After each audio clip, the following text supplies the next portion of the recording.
What's up guys, welcome back to the channel. Now in this video I'm going to be watching part 3 of the in-game cinematics from Legion. So basically over the past few weeks I have watched the in-game cinematics for Warlords of Draenor, and when I've moved on to Legion, because there's so many to go through, I've decided to break it down into 4 parts. So I've watched part 1, I've watched part 2, this one is part 3. So the first video in this series for part 3 that I'm going to watch is called Sylvanas versus Greymane Stormheim fight. So, I'm kind of excited because I know at least in this one there's going to be a fight. So yeah, without further ado, let's get into it. Treacherous banshee! You know not what you are meddling with. Submit. The Val'sharah are mine. Who is that? Your quest for immortality has left you vulnerable. Behind you. I will have my vengeance! Woo! For Varium! For Gilneas! Alright. For my son!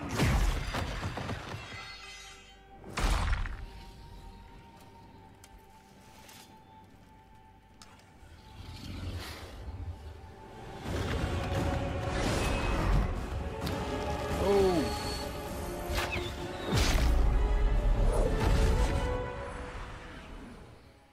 It seems I overestimated you. Old wolf.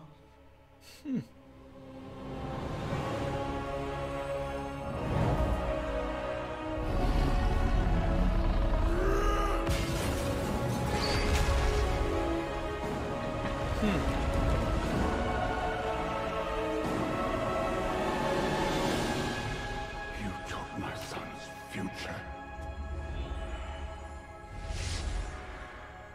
And now I've taken yours. Woo!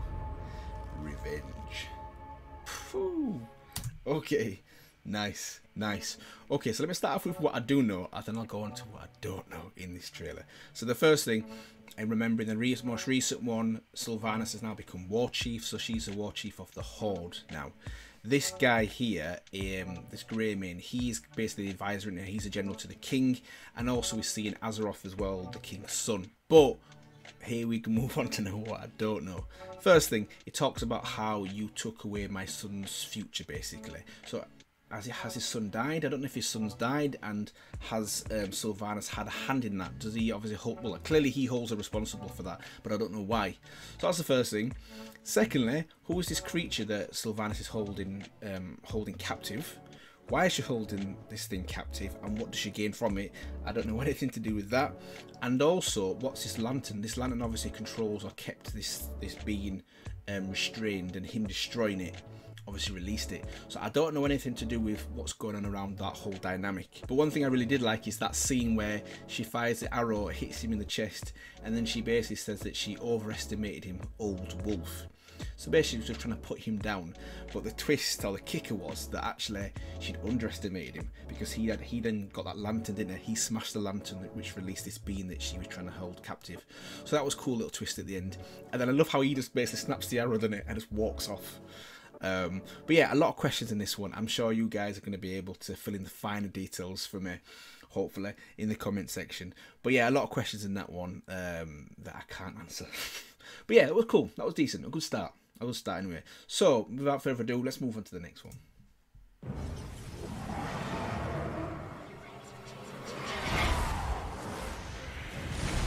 Whoa! Whoa! T-Rex there.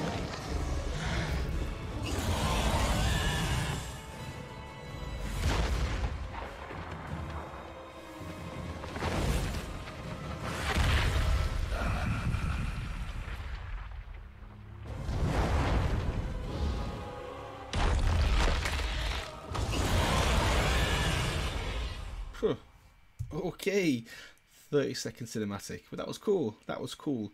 Val'sharah. So who is this guy? What is that gem or stone that he threw at this dragon? But clearly, initially I thought it killed him. I thought he'd thrown it at his chest, thrown it at its heart, it's killed it. But that was cool, nice little ending as well. It turned them into, obviously, I presume, a being that he can now control. So whoever his characters, he seems pretty cool, clearly powerful as well. And maybe this will tie in with some of his cinematics to watch going forward as well. So let's get on to the next one. Oh, he did. That was quick.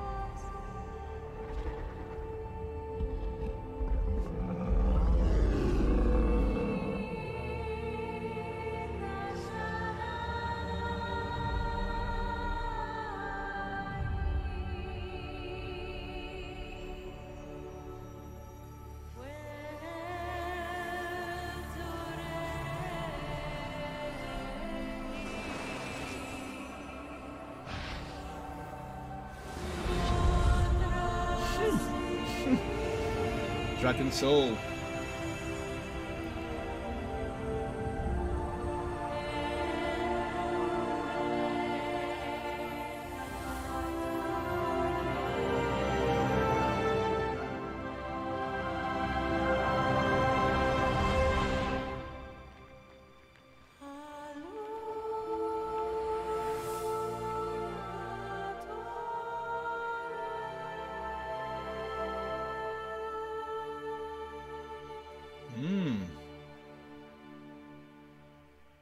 Cool. Right, okay, that was a nice peaceful cinematic as well. And it kind of ties in with the first one. Val'sharah, the first cinematic, the guy obviously attacks it, doesn't it? And he turns it to his side. In this one now it dies, doesn't it? So I don't know if these people were his original, like, people. But one thing I will say is, the last time I saw a dragon was in Cataclysm. So I watched the cinematic for Cataclysm probably maybe 3 or 4 months ago now. Crazy. Maybe 3 or 4 months ago. That was really, really good as well. But that was the last time I saw an actual dragon. So I know in that cinematic the dragon spoke, which made it really unique. I think in that cinematic I mentioned, or that video should I say, I mentioned that it reminds me of the dragon in The Hobbit, Smaug. Really, really unique. I really like how it does speak. I wonder if this one speaks, or spoke. I wonder if this one spoke as well, and if they're related. Clearly they're obviously from the same universe, it's World of Warcraft, but I wonder if they're linked in more closer ways than just that. So that's just a thought. But yeah, pretty cool cinematic. So let's move on to the next one. 10,000 years ago, my city was radiant. The jewel of the Night Elf Empire. Suramar. Suramar, 10,000 years ago. Our people prospered for centuries. Venice. Until the Legion came. Entranced by the power they offered, our queen betrayed us Val'sharah. to the ruin of the world. As destruction drew ever closer, a desperate choice was made. To conjure a powerful shield that would save our beloved city. It worked. Centuries passed. Without moonlight. Without sunlight. To survive, we turned to the Night Well, a font of great power in the city's heart. Slowly, it changed us. And ultimately, drew the Legion once more to our gates. They offered us a trade.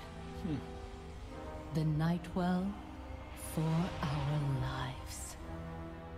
As the Elders planned their surrender, some of us rebelled. Oh. We failed. Now the devils have taken Suramar. And by the curse of the Nightwell, I am damned to wither away. As my city burns. Yeah, that was nice. That was good. What I like about that as well is for someone like me that doesn't know too much about World of Warcraft in terms of the backstory, that was a really nice summary of the events that have taken place from the very beginning to the end from this character's point of view. And what else I also like, and I noticed as well, is the character Ashera. So I did a bit of a review on the Warbringer series, which was really good, and one of the characters in that was Ashera, and I like how it showed in that how she had this longing for power, and that was also a connection to other beings that wanted power as well, including obviously the Legion. And I like how it shows that the mistakes that she made for chasing power, how that affects somebody else, how it affects this character and her world. And it was pretty cool how it showed that they obviously tried to shield themselves from the rest of the world and from the actual Legion, and how even over time, a long time, but still over time, how the Legion basically got to them. They, by the looks of it, they tricked them, didn't they? They offered them, they wanted this Nightwell, I think it was, in return for their life, and by the looks of it there, it was a trap. So I like how it summarised the whole thing, and I like how it showed it from this character's standpoint as well. So yeah, that was really good. So yeah, on to the next one.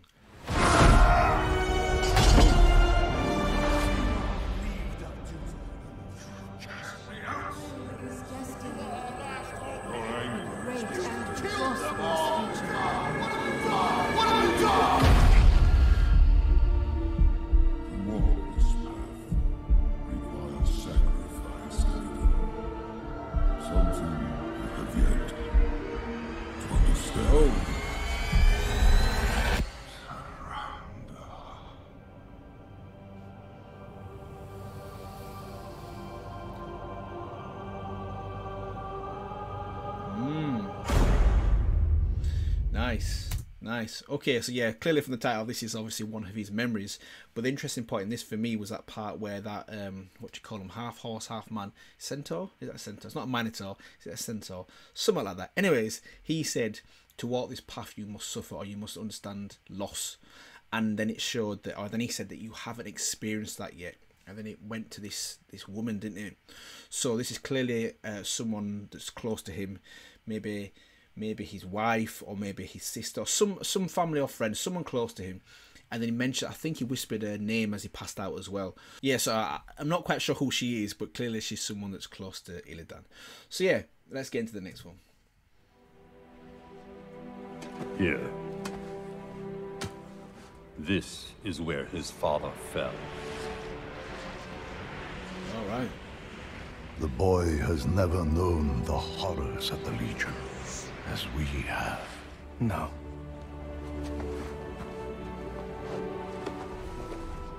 I haven't. Anduin. How could you just leave? I had to come here. My boy, you don't need to see this.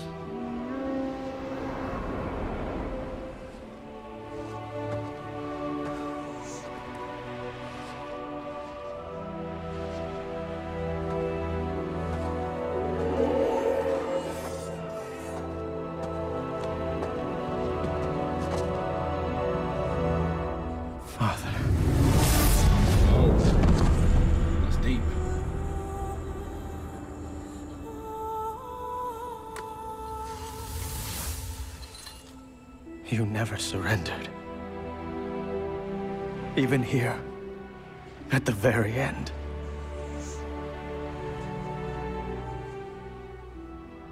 I cannot do this, Father. I can't be the hero you were. I can't be the king you were. Anduin, your father's actions were indeed heroic.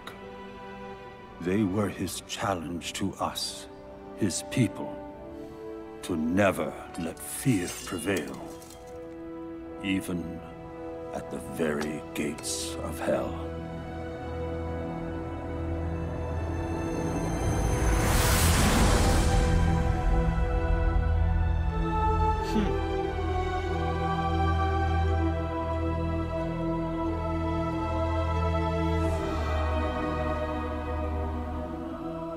What am I supposed to do now?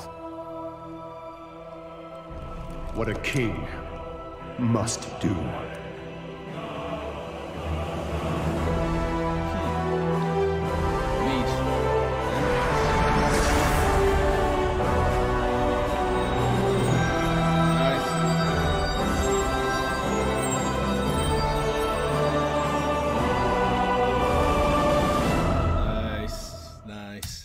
good.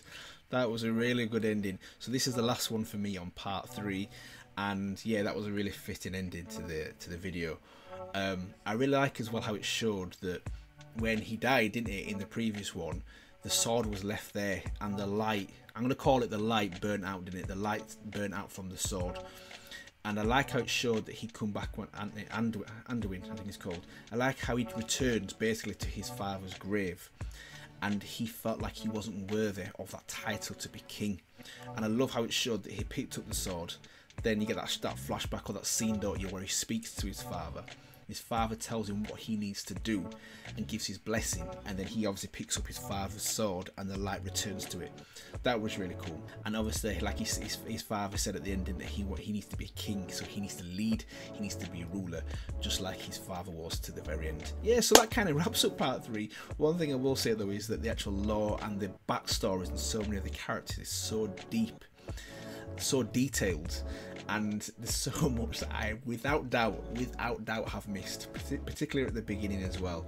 But even for someone like me that doesn't know too much about it, I still actually get something from these cinematics as well, which goes to show how well made they actually are as well. So yeah, hopefully you guys enjoyed my part 3, and if you did, feel free to let me know.